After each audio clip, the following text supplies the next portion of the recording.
आज के समय बाल झड़ना एक बहुत बड़ी समस्या हो गई है। अगर देखा जाए 50% मेल में बाल झड़ने की समस्या बढ़ती जा रही है और 30% फीमेल्स में ये समस्या बढ़ती जा रही है। आज हम इस वीडियो में बात करेंगे बाल झड़ने के बारे में, क्या कारण है, क्यों होते हैं और क्या क्या चीजों का आपको ध्यान रखना चाहिए ताकि आप इनको रोक सके।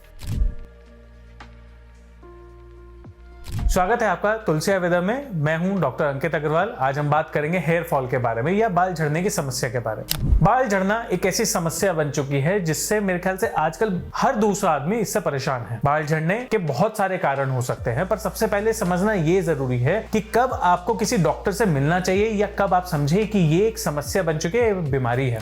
रोज 100 बाल झड़ना ये सामान्य रूप में होता है, बट उसकी जगह आपके रोज बाल भी आते हैं। तो अगर आप देखते हैं कि 100 बाल आपके गिर रहे हैं, बट आपकी जो हेयर डेंसिटी है वो बिल्कुल भी कम नहीं हुई है, बिल्कुल ठीक है, या हल्का फुल्का सा डिफरेंस है और बाल पतले नहीं हो रहे हैं या आपको गैप नहीं दिख रहा है या आपको पैचेस नहीं दिख रहे हैं, तो इसका मतलब वो सामान्य रूप में है। कई बार कुछ मौसम में ये चीजें बदलती है। जैसे जब बारिशों का मौसम आता है तो बाल झड़ना ज्यादा शुरू होते हैं। जब सर्दियों का मौसम आता है, डैंड्रफ होता है और बाल झड़ते हैं, तो वो नॉर्मल है, वो सामान्य है, कुछ समय के लिए होता है, उसके बाद वापस से वो ठीक होने लगता है। जब आप कोई जगह बदलते हैं, आप किसी शहर में रहते हैं, दूसरे शहर में चेंज करते हैं, हेयर फॉल हो सकता है, बहुत कॉमन है। तो आपको ये समझना होगा कि ये अगर समस्या ऐसे है तो आपको देखना जरूरी है कि ये कुछ टाइम पीरियड के लिए है या बहुत लंबे टाइम से आपको होता है। आपको अगर ऐसा लग रहा है कि 2-3 महीने के बाद भी हेयर फॉल आपको कंटिन्यू हो रहा है और बहुत ज्यादा हो रहा है एक्सेस, तब आपको जरूरत है उसका इलाज करने की। अब कुछ ऐसे कारण हैं जिसको आपको देखना चाहिए कि हेयर फॉल होता क्यों। पहला कारण होता है हार्मोनल इंबैलेंस। बहुत सारी फीमेल्स में अगर फीमेल पैटर्न बाल्डनेस बन रही है, बीच की मांग जो है वो चौड़ी होती जा रही है, बाल कम होते जा रहे हैं और हल्का सा गंजापन दिख रहा है, तो वो होता है हार्मोनल इंबैलेंस की वजह से। अगर आपको पीसीओडी की कंडीशन है, आपको सिस्ट है या आपके मेंसेस ठीक से नहीं आते हैं, तो वो कारण हो सकता है जहां पे आपके हार्मोन्स डिस्टर्ब होंगे और आपकी बॉडी के अंदर जो मिनरल साइकिल होती है उसको डिस्टर्ब करना शुरू कर देंगे। दूसरा कारण होता है मिनरल डेफिशिएंसी। आप जो खाना खा रहे हैं, क्या वो आपके शरीर में अच्छे से एब्जॉर्ब हो रहा है, या जो आपके शरीर में जो मिनरल्स है क्या वो प्रॉपर वे में है, या आपके शरीर से मूत्र या मल के द्वारा वो बाहर निकल जा रहा है। अगर आपके शरीर में मिनरल्स कम होने लगेंगे, जितने भी विटामिन हैं वो कम होने लगेंगे, तो भी आपके बाल झड़ने की समस्या बनती है। तीसरा कारण होता है अगर आपको बहुत लंबे टाइम से खांसी जुकाम ये बना रहता है, हर समय कफ रहता है, आपको एलर्जी कंडीशन होती है, कोई स्किन डिजीज है, तो उस कंडीशन में भी आपके बाल झड़ते हैं। जैसे सोराइसिस की कंडीशन में झड़ते हैं, साइनोसाइटिस की कंडीशन में झड़ते हैं। तो ये ऐसी समस्या आपको देखना जरूरी है कि अगर ये प्रॉब्लम है तो आपको उसको ठीक करना चाहिए।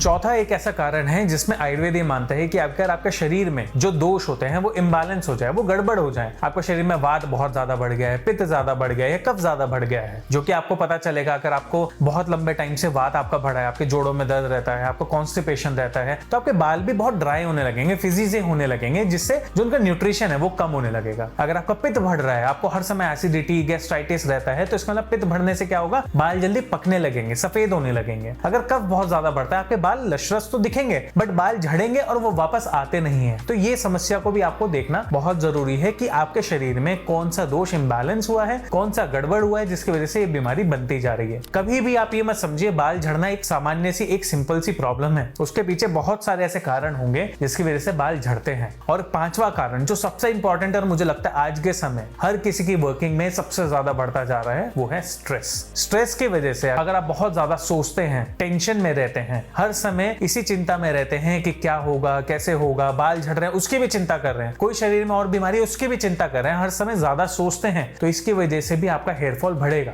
हमारा शरीर बहुत स्मार्ट होता है, तो अगर उसको शरीर को बचाना है तो अपने कोर को बचाएगा, जो आपके ऑर्गन्स है उसको बचाएगा। पर धीरे धीरे जब शरीर में मिनरल कम होने लगते हैं तो आपके बाल झड़ने लगते हैं, आपके नाखून कमजोर होते हैं, व्हाइट से होने लग जाते हैं, ये सारी प्रॉब्लम्स आपको आने लगती है और आपको तब समझना चाहिए कि आपको एक डॉक्टर को दिखाना बहुत जरूरी है। अब आयुर्वेद में बहुत सारे ऐसे तरीके बताए गए जिससे इसको बिल्कुल ठीक भी किया जा सकता है। कुछ कारण हेरिडेटरी भी होते हैं, बट हेरिडेटरी कारण का भी एक इलाज एक हद तक होता है। अगर आप सोचते हैं कि आपके फादर को ये प्रॉब्लम है, आपकी मदर को ये प्रॉब्लम और आपको भी आ गई है, तो एक सर्टेन एज में होना चाहिए। ऐसा नहीं कि उनको तो 50 की एज में आई और आपको 20 साल की एज से ही हेयर फॉल होना शुरू हो गया, 30 साल की एज में हेयर फॉल होना शुरू हो गया। इसको काफी हद तक कंट्रोल किया जा सकता है आयुर्वेद की मदद से। अगर आप चाहते हैं अपना प्रॉपरली ट्रीटमेंट लेना, तो आप नीचे दिए गए नंबर पे आप कॉन्टैक्ट कर सकते हैं, नीचे दिए गई वेबसाइट पे आप डायरेक्टली अपना अपॉइंटमेंट बुक कर सकते हैं। कुछ पेशेंट्स की ये कंप्लेन थी लास्ट वीडियोस में कि सर हम डायरेक्टली वेबसाइट से नहीं कर पा रहे हैं, अपना अपॉइंटमेंट बुक नहीं कर पा रहे हैं, तो मैं यहाँ पे आपको एक QR स्कैनर स्कैनर दे रहा हूँ, आप इसको स्कैन कर सकते हैं। यहाँ जैसे ही आप अपनी कंसल्टेशन फीस पे करेंगे जो कि 500 रुपीज है, जैसे ही आप पे करेंगे आपको नीचे दिए गए नंबर पे आपको व्हाट्सएप करना है अपना नाम,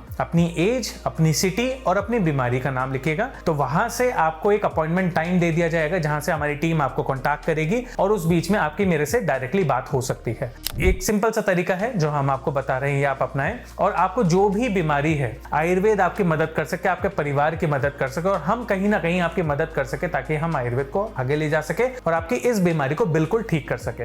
अगली वीडियो में मैं कुछ ऐसे मेथड्स लेके आने वाला हूं जिसके अंदर आप घर के अंदर उस चीजों को फॉलो कर सकते हैं। कैसे हेयर मास्क बनाना चाहिए, क्या पाउडर यूज कर सकते हैं, कौन सा तेल यूज करें, ये चीजें भी मैं आपको डिस्कस करूंगा। बट जरूरी ये है कि आपको एक सही ट्रीटमेंट की आवश्यकता है। तो मिलते हैं अगली वीडियो में। इस वीडियो को जरूर शेयर करें व्हाट्सएप में उन सबके साथ, अपने परिवार वालों के साथ, ताकि आप उनकी मदद कर सके और आयुर्वेद को आगे बढ़ा सके। Thank you.